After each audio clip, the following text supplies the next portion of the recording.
তো হ্যালো বন্ধুরা, তোমরা সবাই কেমন আছো? আশা করি তোমরা সবাই ভালো আছো। তোমরা কি একটি খুশির খবর শুনেছো? এই যে প্রেমের সুর পার্ট 2টা আজকে রিলিজ হলো। এই ভিডিওটি সম্পূর্ণ তোমাদের কাছে নিয়ে চলে গিয়েছি। প্রেমের সুরের পার্ট 2টা কাহিনিটাকে তোমাদেরকে বলবো। আর যারা যারা ভিডিওটা দেখতে চাও তারা অবশ্যই পলিগ্রাম টিভি চ্যানেলে গিয়ে ভিডিওটা দেখে আসো। প্রেমের সুরের পার্ট 2 তো তোমরা সবাই জানে যে রিয়াজ নাটকে একটি নায়ক হয়ে গিয়েছিল। তারপর হঠাৎ করে সে তার আগেকার প্রেমিককে চিনতে পারছিল না। তারপর সে প্রেমিক তাকে অতই বলেছিল, তাও চিনতে পারেনি। কিন্তু রীতির সাথে টনির একটি আলাদা সম্পর্ক হয়ে গিয়েছিলো, কারণ টনিকে রীতি তো একটি গায়ক বানিয়েছিল। তখন সে গাড়িতে করে চলে গেল। আর তখন সে রীতির বাড়িতে রীতির মা বলে যে তোর জন্য একটি ছেলে দেখেছি, বিয়ে করতে হবে। তখন রীতি বলে আমি এখন বিয়ে করবো না। তখন ছবি দেখে সে টনির ছবি দেখাচ্ছে। আর তখন সে খুব খুশি হয়ে যায়। টনি সে বাড়ি গিয়ে তার এই বড় মাদের মনে আছে কথাটা, তার বড় মারা দেখতে পারতো না টনিকে, সকল সময় ছাগল চলে নিত। সেই তারা আজকে তাকে নিমন্ত্রণ করে খাইয়াচ্ছে। কারণ বড় হয়ে গেলে মানুষের দাম বেড়ে যায়, এটা স্বাভাবিক।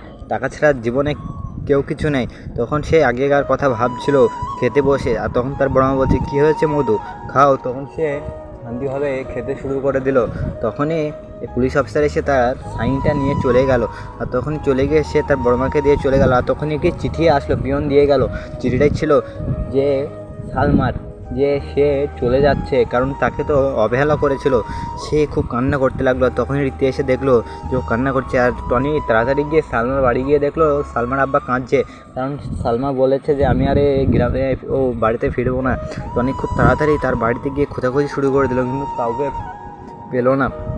তখন হতাহত করে এসে আগেকার কথার স্মৃতি মনে করতে লাগলো, কারণ আগে তারা কথা দিয়েছিল যে আমরা দুজনা কোনোদিন এক হতে পারবো না। হ্যাঁ, সেটাই তো হচ্ছে বাস্তবে। নৌকাতে দেখো কত সুন্দর একটি দৃশ্য। আর সে তাড়াতাড়ি গিয়ে লোকজনকে জিজ্ঞেস করতে লাগলো যে কোথায় আছে সালমা। তখনই সে একটি লোক বলল যে আমি জানি, এই বাড়িতে আছে সালমা। তখন সেই লোকটি তাকে নিয়ে চলে গেল সেই সালমার কাছে। আর সালমার কাছে গিয়ে দেখে সে রান্না করছে। আর তখনই টনি তার কাছে গিয়ে বলে সালমা তুমি এখানে কি করছো?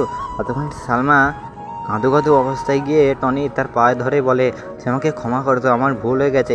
আর তারা দুজনা জড়িয়ে ধরে। আর সেই টাইমে রীতি সেখানে হাজির হয়ে যায়, কারণ রীতিও তো টনির প্রেমে পড়ে গিয়েছিল। রীতিও কান্না করতে শুরু করেছিল। এটার কি পার্ট 3 আসবে?